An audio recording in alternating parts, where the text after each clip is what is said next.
Hi，今集嘅嗌石談咧就係有個題目又係叫做禁忌話題啦。咁點解係禁忌話題咧？其實呢個故事本身就唔係好複雜嘅，但係你要明白我想講咩咧，你就要分開三個層次去睇。第一咧就係關於呢個傳媒嘅問題，都幾禁忌下嘅其實。跟住咧第二樣就係關於毛澤東。咁啊，當然亦都係有啲禁忌啦。咁第三咧就係關於民主自由同埋獨裁共產去比較，咁啊亦都係一個禁忌話題。不過咧，其實全部咧都係同一件事有關嘅啫。咁啊，首先咧呢個傳媒咧就係即係自從呢個阿侵就話要收購呢個 TikTok， 咁然之後咧有好多 TikTok 戶咧就改喺呢個小紅書嗰度做生意啦。跟住咧，先至驚愕，原來中國咧係咁樣樣。咁然之後咧，最近呢一兩年，即係其實收購嗰單嘢都係一兩年前嘅啫。咁啊，跟住呢一兩年咧，就係興咩咧？就係興嗰啲網紅走嚟中國嗰度話，等我證明下中國咧個實況其實係點㗎啦。我揭開咗呢個假象俾你睇下，或者要證明一下中國啊，唔知點樣啊咁樣。點知一落車或者係落飛機或者搭高鐵，哇！淨係咁樣已經驚呆啦。跟住一出街行下，就發覺原來佢哋嘅家鄉，簡直係佢哋先至係呢個發展中國家。陰公，又或者話其實中國係超現實啦。中國已經係生活喺呢個2076年啦，頂你個肺咁樣。即係如果係香港人睇就冇乜嘢，唔係，其實你應該諗下。如果香港人去到大陸覺得係冇乜嘢嘅話，咁啊即係話大陸其實係好大程度上都係抄香港。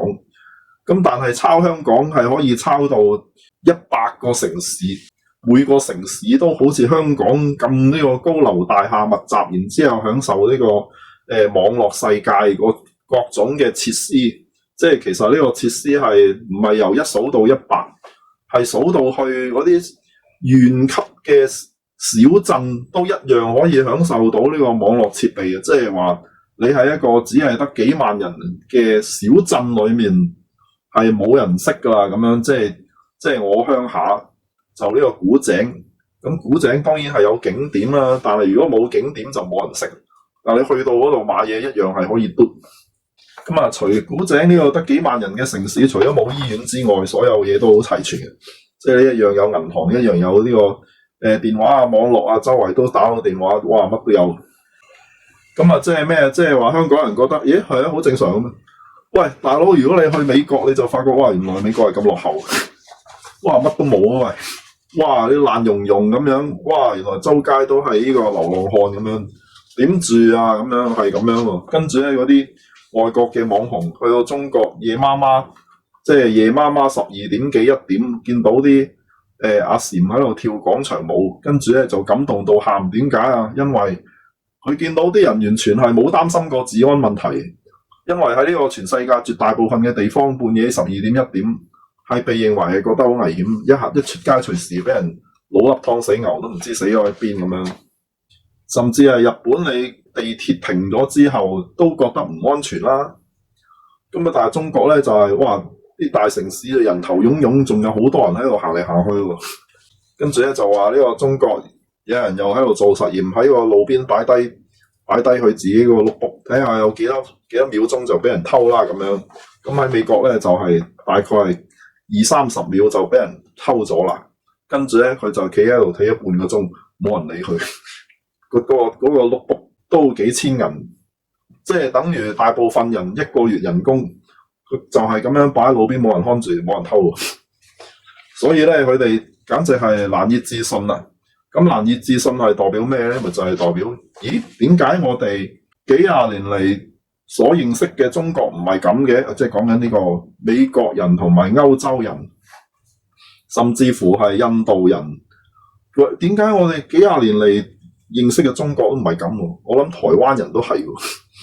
即係話佢哋仍然以為呢個中國咧繁榮嗰啲只係得一小撮，其他嗰啲咧就係好落後啊，好窮啊，樣嘢都得個面好似報警版咁樣，後面就係呢個貧民區嚟啦。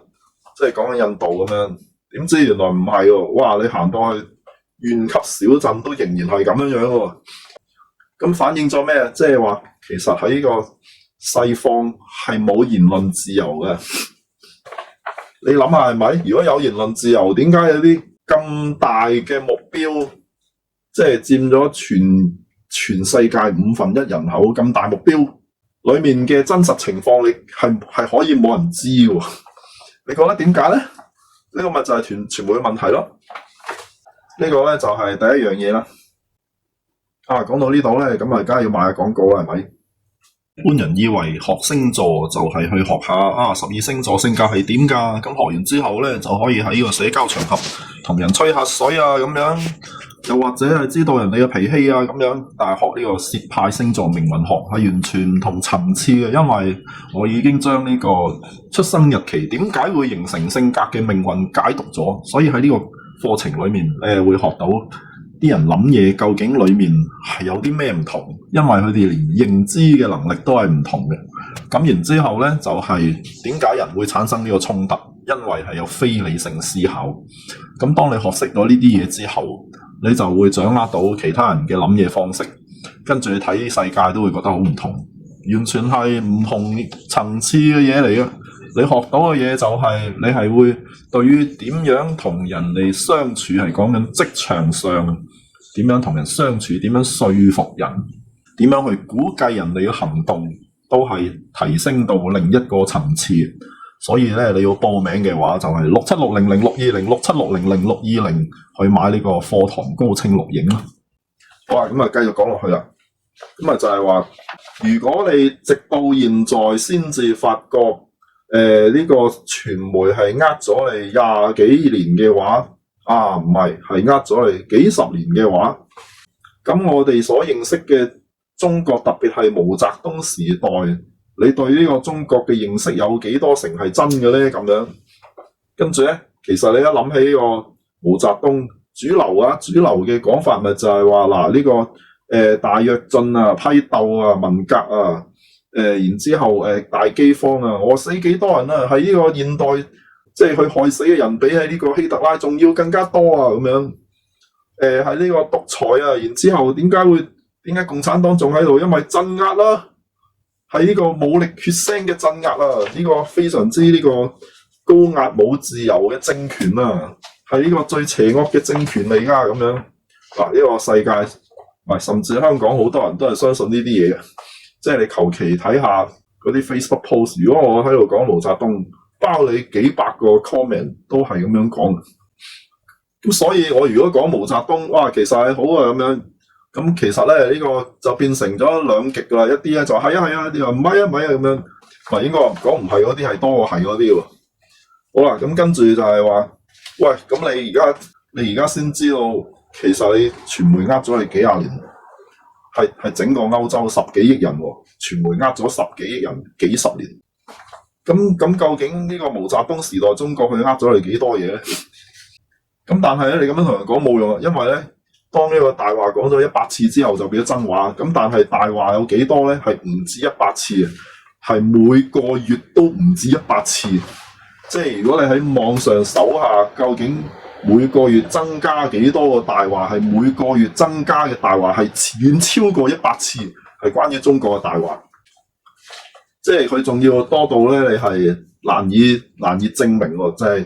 就係話，就算你去走去搜下啲文章去證明呢個，即係去 fact check 究竟真定假。喺 fact check 嘅過程裏面，又會產生咗更加多原來後面嗰啲 fact check 嘅嘢都係大話嚟喎。即係大話多到泛濫咁樣。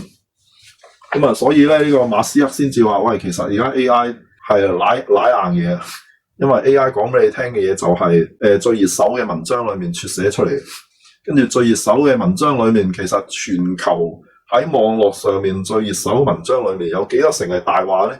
我哋唔肯定，起碼都佔咗1-2成係大話嚟嘅，仲要係虛假嘅嘢，係遍佈於每一個 topic 嘅。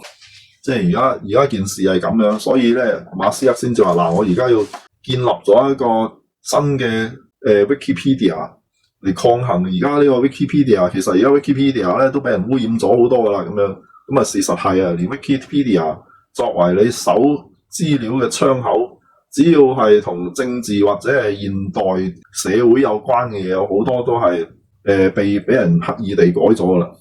咁啊，即係話你係冇辦法從呢個網上搜到呢個真實嘅資料，基本上件事係咁樣。咁所以我哋對於呢個毛澤東或者初期共產黨嘅理解，即係比嗰啲過錯仲要係放大咗個過錯，佔據住整個腦海，即係你已經標籤咗佢啦。咁然之後咧，對於呢個點解中國未冧嘅呢個問題，就只有喺度腦補嘅。所以其實邊個知道點解中國而家未冧咧？就只有黨中央知。咁啊，點解講呢個話題就係咁啱？毛澤東而家死咗，差唔多就到咗50週年啦，仲有好似兩個幾月就50週年啦。咁咧，其實毛澤東咁當然佢有政治上面嘅錯誤，就肯定係有嘅。咁每一個都有啦，係咪？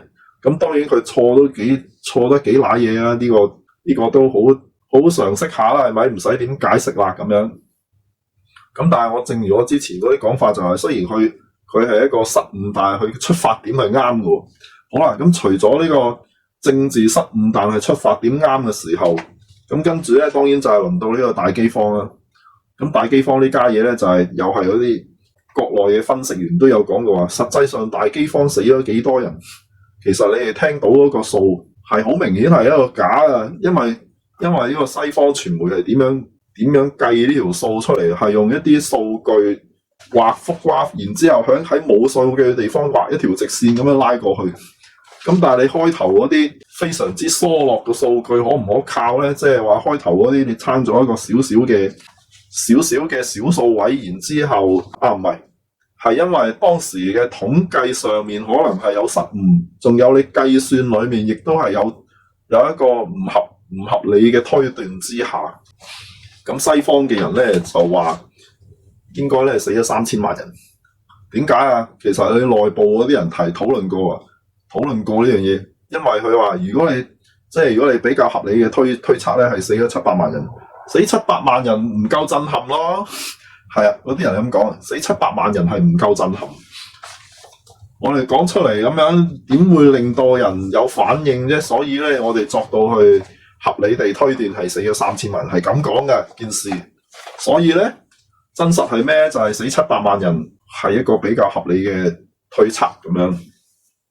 咁係啦，咁然之後咧，我亦都講過話，其實你大饑荒呢家嘢好難避免啊，即係呢個政府冇行差踏錯，非常之英明神武，都好難逃得過大饑荒。當然一開頭就係你啱建國，仲要戇居居建國咗10年，又頭嗰3年喺度打緊仗，跟住你話唔錯，好難喎！喂，大饑荒嗰陣係建國第7年到建國第10年喎，大佬，我哋個政府都未啱先諗緊，我哋嘅行政係咁樣 work 唔 work 㗎，都仲喺度諗緊嘅時候，忽然間面對大饑荒，你覺得有幾大機會係可以非常之精明地係解決呢件事咧？係唔得咯？即係呢件事係咩？就係話根本你中國呢個水災同旱災係循環嚟啊嘛！即係我成日講八字都講過，呢個黃河12年大氾濫一次，小氾濫一次，大旱一次，小旱一次。咁當然長江都有呢啲咁樣嘅 cycle 啦。咁你每60年有一次大饑荒 ，date back 翻1000幾年嚟一路都係咁啊，大佬。即係呢個係天氣問題啊嘛，呢個第一。第二咧就係話你喺呢個清朝經過咗太平天國嘅蹂躪之後，有幾多農田已經破壞咗，然之後冇幾耐就已經打八國聯軍，跟住咧又呢個新中國啊，然之後又打呢個軍閥割據，跟住啱打完，跟住又剿呢個共產黨，跟住又中國侵華啦，打完啦，然之後又國共內戰咁樣，即係你中國係由1850年被呢個戰爭一路咁樣蹂躪到去1950年。冇停過咁滯啊，大佬！你話中國嘅耕地有幾大損失咧？就算唔係饑荒嘅時候，都已經可能係唔夠食。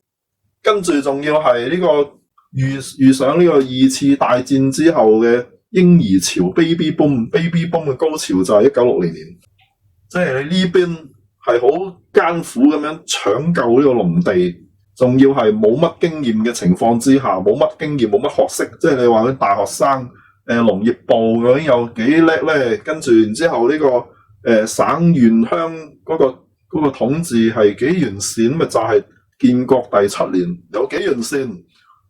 然之後遇上大饑荒，仲要嬰兒潮，即係呢邊嘅糧食搶救緊，嗰邊人口忽然間爆炸，你可以點樣唔餓死人呢？即係你話有邊個政府可以處理到呢個情況係冇失誤呢？係冇啊，就係咁樣啫嘛，即係焗住嚟就係大饑荒。好啊，咁樣大饑荒完咗之後，你睇翻數據呢，就係去到呢個文革嘅時候。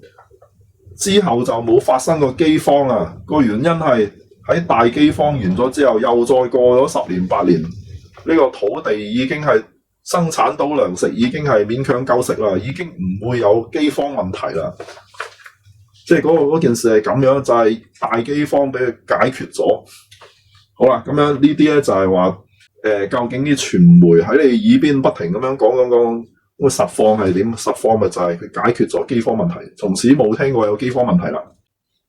咁跟住究竟呢個啲人講到呢個毛澤東咁衰，實際上係點咧？就係話毛澤東留俾鄧小平嘅遺產就係非常之高嘅呢個基本教育。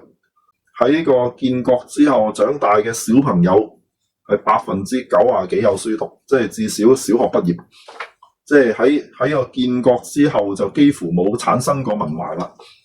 即係呢啲當然係要政府補貼啦，係咪？咁然之後咧，土地改革咧就係話去到文革嘅時候，基本上已經冇糧食問題啦。起碼都叫僅僅夠食，餓唔死你咁樣。咁然之後醫療咧，醫療咪就係話我哋擺到明係冇錢，點樣可以保證到呢個醫療咧？跟住毛澤東咪就係八二定律啦。八二定律係咩啊？就係話。其實咧喺呢個整個醫療體系裏面，你識2成嘅嘢就可以應付到8成嘅情況噶啦。所以咧，我哋而家咧就係訓練呢個赤腳醫生，咪就係訓練佢最呢個熱門嗰2成多啲，你唔識噶啦。然之後咧就喺鄉鎮嗰度做赤腳醫生，即係話嗰啲醫生係喺呢個鄉村之間走嚟走去，就係醫你最普通嗰啲病，多啲你唔識，咁咪就係。一般嚟講，你唔會俾普通嘅病整瓜你咯。即係如果你赤腳醫生唔識嗰啲，你唔好睬啦，冇人犯啦，大佬，冇人識。好啦，咁樣呢啲都唔係主旨，個主旨就係喺呢個毛澤東時代，由1950幾年開始，毛澤東咧就話我哋而家係應該要發展呢個重工業。咁但係重工業係需要呢個資金非常之龐大，然之後嗰個利潤非常之低。所以毛澤東就話：我哋而家咧係要勒緊褲頭，都要發展重工業。咁跟住咧，你勒緊褲頭一路去到文革，即係60幾年嘅時候，跟住咧嗰個劉少奇就覺得唔應該係咁啦，即係應該係做人應該要多啲自由啊，同埋咧發展呢個自由經濟啊、輕工業啊呢啲，先至快回籠啊！快回籠，我哋咪有錢咯咁樣。跟住毛澤東就話唔係咯，唔係咁樣。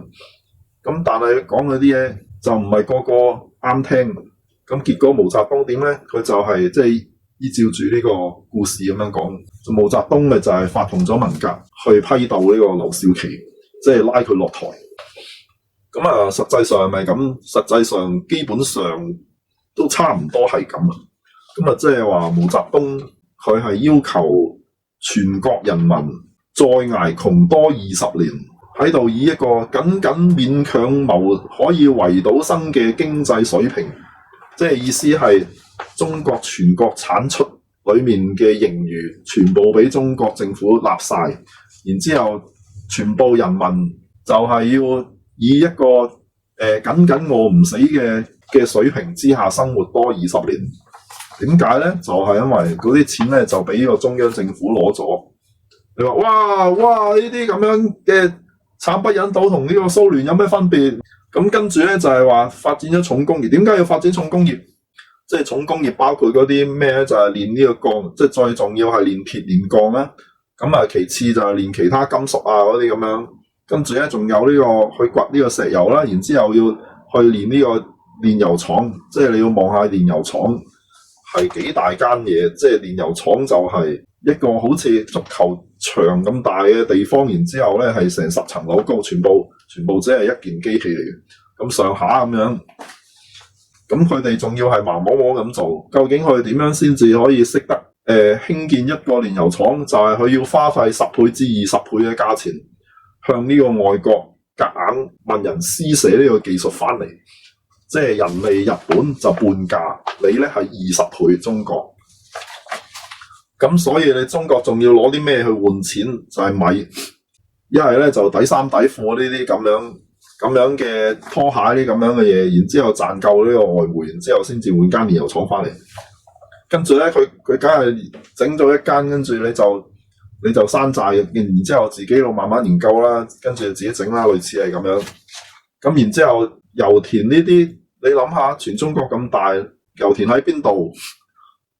咁喺呢個5幾6幾年嘅時候，佢勘探嘅技術都係好落後，仲要人哋唔教你。你又係盲摸摸咁樣喺度探油田，你話嘥幾多錢？然之後咧，你個政府話唔得，我無論嘥幾多錢都要做呢樣嘢。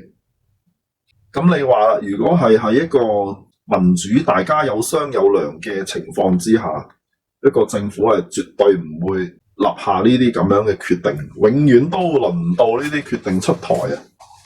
跟住仲有咧，就係喺呢個食都唔夠食嘅情況之下，就走去搞呢個2彈1星，即係呢個飛彈，即係長途飛彈同埋核彈啦。然之後咧就人造衛星，呢啲係喺文革嗰10年裏面係開始咗，結果咧就係1彈1星咧就係文革完之前搞掂咗，跟住另一個彈咧就係文革完咗之後先搞掂咁樣。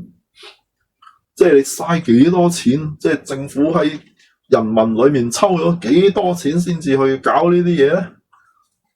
咁你話啦，呢啲咁樣係咪一個好殘暴嘅決定咧？哇！完全係又獨裁，完全唔理民意，仲要係欺騙全國人民，抽晒啲錢去做呢啲嘢。其實而家都做緊嘅。好啦，咁就係咧。如果你中國唔識得自己去煉鋼嘅話，你中國係喺興建船呢家嘢就唔使諗啦。即係你連煉鋼都唔識。即係講緊話你嗰個煉鋼嘅技術唔識嘅話，你整船呢啲咁大嚿鐵，仲要係非常之準確嘅情況之下，你整隻船出嚟就唔使諗啦。你唔會有呢啲，即係你嘅技術永遠都唔會去到呢個水平啦。好啦，咁樣就係，所以全中國人民就係蒙在鼓裏，冇得選擇地。就捱多咗20年嘅貧窮啦，即係由6幾年捱到8幾年咁上下啊！你可以話由5幾年一路捱到8幾年，就係極端貧窮咁樣。喺呢個咁窮嘅情況之下，同時咧就喺度興建緊鐵路。咁鐵路呢家嘢咧就係話由清朝開始興建嘅，民國亦都有興建。問題就係你打仗嘅時候炸爛咗好多啦。咁啊，即係話原本咧民國最多嘅時候有2萬幾公里，但係咧打完仗之後就得返1萬公里啦。咁然之後喺毛澤東時代，即係由建國一路去到1976年，就起咗4萬公里嘅鐵路。跟住點啊？仲要咩啊？就要係即係話由四川啦，然之後陝西嗰邊興建先，即係話而家叫大西北嘅地方，首先興建鐵路，即係唔係話賺錢沿海賺錢嗰啲再起多啲喎，而係唔賺錢嘅地方，首先興建鐵路，令到中國鐵路網咧就係變成好均勻咁樣，然之後就起咗4萬公里鐵路。咁啊，我睇完呢個揭秘日，即係令到我驚呆嗰一幕就係話，點解揭秘日佢跳火車嗰架火車係嗰啲火車嘅？嗰啲火車咪就係毛澤東時代土製嗰啲咁樣嘅火車，最多係第二代。即係話第一代係1950幾年就有個火車，第二代可能6幾或者7幾年。揭秘日我哋見到喺呢個州與州之間運貨嗰啲貨車係相等於70年代有，去到90年代應該係全部都淘汰晒啦。點解美國仲有？哇！真係嚇親人啊！係啦，中國而家已經淘汰晒呢啲咁樣嘅火車啦。咁樣挨窮做埋呢啲咁樣嘅嘢，如果支持我哋香港嗰啲咁樣嘅民主派議員，就會不停咁樣鬧呢啲大白象工程啊，嘥錢啊，唔民主啊，唔聽民意啊，浪費政府錢啊，咁樣一路咁講，就係應該話喂，你做輕工業咪就係快啲回籠咯，即係做衫嗰啲咁樣，立即就可以令到好多人就業，然之後攞到呢個比較滿意嘅人工，喺沿海嘅省份周圍都可以有啊。咁啊，如果係劉少奇嘅計劃係執行咗嘅話，即係意思係，如果毛澤東喺文革嘅時候係佢先至係被逼下台嗰個，然之後劉少奇上台，跟住咧執行咗劉少奇嘅路線一路行落去嘅時候，咁會發生咩事咧？就係中國嘅重工業就係延遲咗開始啦。咁延遲咗嘅話，就即係話重工業佢永遠都係唔會被着重。咁啊，即係話到你輕工業賺咗好多錢嘅時候，第一就係沿海嗰啲人好有錢。好多人咧就係你一諗到開廠，跟住賺到第一筆，然之後就會諗到第二筆、第三筆㗎啦。你知中國人幾咁聰明或者狡猾。但係喺呢個西邊，即係西邊嘅省份就會好窮啦，因為啲資源係冇重點開發喺嗰邊。咁然之後咧，當呢個輕工業喺沿海嘅省份興起咗之後，跟住佢發覺，咦，原來我哋唔夠鐵，唔緊要，呢個世界係一個自由嘅社會，我哋係可以喺第二啲國家嗰度買鐵噶嘛，例如澳洲嗰啲好近啫咁樣。咁跟住咧，石油啊、石化嗰啲咁唔緊要，買咪有咯。呢啲嘢我哋快啲賺錢，跟住咪買到咯咁樣。即係因為唔係重點發展，咁咪延遲咗發展啦。延遲咗之後，規模梗係一路都係細嘅，因為呢啲嘢唔賺錢啊嘛。跟住咧，你就會發覺，咦，原來呢個美國就係睇中啊，其實你啲鋼鐵就係主要由澳洲買翻嚟啊嘛，起碼都佔咗40%，然之後石油喺中東買翻嚟。石化呢啲嘢又係要求我哋先至有呢啲技術，因為你自己重工業唔係屬於你自己，即係連呢個火車你都唔識整嘅話，咁然之後你個造船業又係好弱雞啦，因為你呢個煉鋼嗰啲唔識煉，又點樣識造船咧咁樣？咁啊，樣樣你需要嘅嘢咧都係靠入口。好啦，跟住美國咧一旦發覺，咦，你唔聽話，想對付你。然之後咪打個電話叫澳洲，嗱，我而家夾你，我而家卡你呢個鋼鐵，咪死咗啦！咁唔卡鋼鐵可以卡石油，跟住可以卡石化，然之後我唔賣呢個火車俾你，跟住咧你啲海軍永遠都唔使旨意會興建到啦。然之後咧我又卡你人民幣，點解啊？因為你個人民幣冇辦法獨立，冇辦法獨立於呢個美元系統裏面啦。因為你有好多嘢你都係從外國買翻嚟，咁即係話你係強烈依賴呢個美元啦。咁所以咧，我就可以要求你啲資本自由出入中國，然之後一收割，咁樣就掠走咗你呢個10幾年努力嘅成果啦。咁樣，咁掠走努力成果之後，咁你呢個沿海同埋呢個西邊省份嗰個貧富差距就越嚟越大啦。即係甚至係沿海嘅平民都係好難過生活啦，就只有少數嘅呢個有錢人或者特權階級係可以繼續有錢啦。咁跟住，如果美國想搞顏色革命，就顏色革命啊，即係話去到1989年嘅時候，基本上已經係一個顏色革命嘅試驗嚟㗎啦。咁如果呢個中國係1965年開始搞輕工業，然之後咧就係10年都未開始搞重工業。所以咧就依賴外國，跟住貧富懸殊嘅話，去到89年嘅時候，就算冇倒台，都會變成呢個所謂嘅周圍城市10幾20個城市遍地開花，然之後就要呢個武力鎮壓，所以咧就變成永不磨滅嘅傷痕。即係唔係好似而家咁樣，即係我啲外國人以為呢個6·4啊、民運啊係被呢個被夾硬壓住，所以啲人咧係唔知道呢樣嘢，唔係啊，係你哋出邊啲人知道嘅嘢係假嘅。咩中國人就係而家回頭望翻就係好彩鎮壓咗。即係其實話當你發覺呢個食得飽穿得暖嘅時候，咪就係政府有料到咯，你能夠解決到問題啊嘛。咁啊即係你有料到啊。咁所以之前犯個錯都可以被原諒，即係等於美國啫嘛。你估呢個武力鎮壓做咗幾多次啊？冇人講啫嘛，起碼多10倍啊！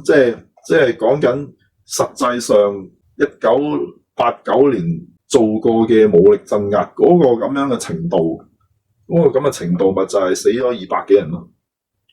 啊，傷幾多我唔知。喺呢個咁樣嘅程度之下，美國發生咗10幾次啦，你唔知啊？冇人講呢啲嘢，即係 Black Lives Matter 嚴重過89年10幾20倍啊！你唔知啊？咪就係俾佢暴力鎮壓咗，你唔知啊嘛？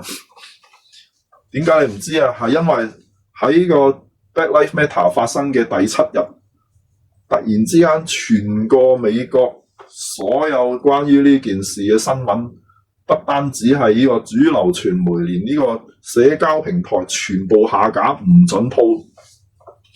所以你唔知啦。點解要收購 TikTok？ 因為 TikTok 繼續鋪，所以一定要收購佢啦。正如呢個90幾年定係0幾年，習近平當時仲係呢個被黨中央培養，佢都未肯定自己將來會接任呢個國家主席嘅時候，咁我哋俾人訪問咗，就係話，即係佢講嗰句嘢就係話，其實咧呢個政府做嘅嘢咧就唔應該要追求一啲即刻見效嘅嘢，應該咧係要有長遠嘅眼光，諸如此類咁樣。咁然之後咧呢單嘢點解我睇到咧？就係因為最近嗰啲台灣人炒翻佢出嚟，然之後咧就百般咁樣喺度指責佢，冇料到啊！啲冇讀嘅大學假學歷，你睇下講嘅嘢幾廢咁樣，係佢講埋啲咁樣好似好廢嘅嘢，就係毛澤東講過啦，講咗好多添，跟住鄧小平又講咗好多，然之後唔知點解就係擺平咗。啲嘢就係咁樣擺平咗，然之後嗰個方向就擺啱咗。咁即係話我頭先講咁長嘅故事要講咩？就係話毛澤東喺呢個文革之前，佢係決定一定要將劉少奇拉落台，然之後大家捱窮捱多20年，呢個咁樣嘅決定係啱。咁幾時先知道啱啊？就係去到佢死咗之後30幾10年先至發覺原來係啱嘅。即係長遠到連呢個中國人即係關心政治嘅人，佢都睇唔清咁長遠。咁但係毛澤東睇到，即係佢講嘅嘢係好多時連成個黨嗰啲人都覺得佢荒謬。咁但係佢就係啱，即係結果就係話經過1次2次3次，嗰啲黨嘅人覺得呢條友索索地咁樣，然之後就發覺原來佢啱。所以去到呢個萬里長征嘅時候，毛澤東先至變成咗領袖，就係咁樣解。咁跟住佢做過好多荒謬決定，然之後經咗好耐之後，先至發覺係啱。好啦，咁但係嗰件事係咩咧？就係話呢啲咁樣嘅決定冇可能喺個民主社會嗰度發生嘅。咁啊就講呢個有啲係江澤民時代，呢胡錦濤時代已經開始有計劃。咁一個咧就係南水北調，一個咧就係對抗沙漠化。咁然之後仲有一個計劃就係習近平時代開始，咪就係一帶一路。首先咧呢啲南水北調嘅嘢就即係話喺個長江起個運河一路運到去北方，即係呢個北京，跟住咧山西，去到即係經穿過幾個省份，然之後唔知點樣去解決呢個河水向上流嘅問題，夾硬將啲水從長江抽到去黃河以北。呢啲咁樣嘅嘢喺民主社會度係絕對唔會做到。即係話點解你要做一啲唔會賺錢嘅嘢咧？即係你喺呢個政府討論嘅時候，究竟呢單嘢係幾多年之後先至可以做得完？你花幾多錢落去？人民睇唔睇到效果？睇唔到，你淨係興建都搞10年啦。然之後到你受惠嘅時候，就興建完通水，跟住再過多1-2年，跟住哇好彩啫咁樣。你現任嘅政府係絕對唔會，即係嗰個咁樣嘅回報，你係絕對唔會攞得翻。所以係唔會有任何一屆嘅總統話要做呢樣嘢，任何一屆都唔做咯。然之後私人嘅產業絕對唔做，呢啲簡直係送死。點樣賺到翻本？即係其實你政府都賺唔到翻本啊。咁問題就係話，如果你唔做嘅話，北京市就已經玩完咗啦，甚至成個省嘅人都玩完咗啦。佢哋要被逼遷離咗呢個省，即係話河北省同山西省兩個省已經變成咗沙漠啦，而家已經變成咗沙漠啦。如果冇南水北調，係短短呢個30幾40年之間發生嘅嘢。咁結果而家咧就係話，原來咧呢個世界有10個大都會，即係講緊2000萬級嘅人口嘅大都會，北京係其中一個啊。即係話佢哋政府就冇做過啲乜嘢特別嘅大工程去解決食水問題，然之後呢個城市就不停咁樣擴散，結果咧咁你10個城市咧而家就係呢個缺水缺到好似沙漠咁樣，同時仲要下陷。其中有2個城市咧就喺海邊嘅，就係當佢一下陷嘅時候，海水就倒灌啦。咁其中一個咧就係人所共知嘅耶加達。耶加達而家開始海邊下陷啦，已經比呢個海面低咗幾尺啦。咁所以咧喺呢個下陷咗嘅咁大片嘅土地裏面，嗰啲地下水已經俾海水倒灌咗，冇清水飲啦。就係因為咁嘅緣故咧，呢個耶加達就被逼遷都啦，去咗老遠咁嘅地方。即係好似咁樣嘅情況，係10個城市嘅。咁而解決咗嘅嗰個城市就係北京，係唯一一個城市係解決咗。咁然之後10大缺水城市之首就係 LA。咁 LA 點解缺水咧？當然就係冇人會花咁多錢去搞水利啦。所以而家啲水攞乾塘啊，跟住亦都係有下陷啊。咁但係最抵死嘅一樣嘢就係話，成個加州裏面大部分嘅水源係由一家公司包咗，一家私人公司包咗加州大部分嘅水源。嗰個公司就係種橙，即係因為佢有橙嘅田喺度，所以佢就收購咗水源河水。然之後你 LA 大城市裏面啲人要飲水，你就要買佢嘅水，10倍價錢買佢嘅水。跟住咧，如果你有山火 ，sorry 冇水，你買嗰啲水去淋啦。你點樣夠錢買啲水去淋到啲火咧？所以咪就係咁燒咯。結果咪連呢個最有錢人嗰個屋企都燒埋啦。即係呢就係自作孽啦。咁跟住咧，呢個北京不單止冇下陷，仲係升咗幾厘米。點解？因為南水北調。咁然之後咧，即係除咗北京周圍2000幾萬人，仲有山西省5000萬人受惠，就係逃過咗渴死或者係離開去土地變成沙漠化呢個咁樣嘅結果。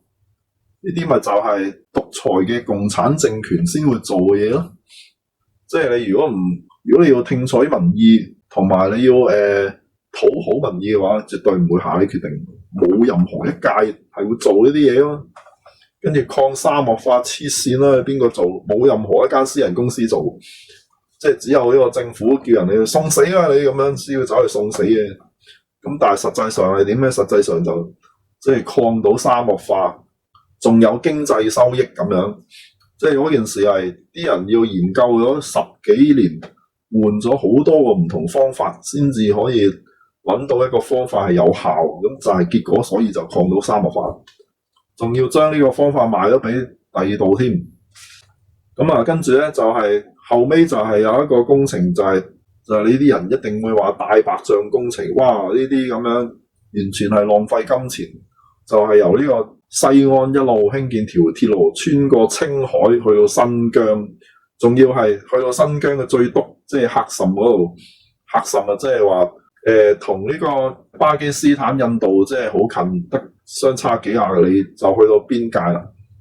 你話呢條鐵路係咪蝕硬咧？即係呢個青海係比廣東廣西加埋仲要大，但係沿途一片荒野，揾個人睇下都冇。咁你呢條鐵路做乜？仲要係呢個凍土，即係話你條鐵路係隨時就係冧咗落去喎，即係受唔到壓力。跟住你嘥咁多錢去解決呢個工程問題，幾條鐵路穿過呢個幾百里冇人住嘅地方，為乜嘢？即係如果你民主社會，咪鬧到死啊！係係永遠都唔會有條鐵路起咗啊！咁結果咧就起咗，咁大概咧就係喺習近平上任之前就起好啦。跟住去到新疆，新疆雖然有人，但係啲人都唔足以回本啦。你興建條鐵路，你諗下新疆幾大啊？新疆有成半個澳洲咁大，咁你興建條鐵路由澳洲北邊去到南邊，澳洲都興建唔到啦，連馬路都興建唔到。咁你仲要起條鐵路由呢個橫跨呢個新疆，即係由嗰啲乜嘢酒泉月牙湖嗰啲一路去到喀什幾遠，大佬成個橫跨咗一個時區，起嚟做乜嘢？你永遠翻唔到本啦！嗱，喺我初初呢個啱啱起好呢個一帶一路仲未落實嘅時候，我都覺得哇，做咩咁樣？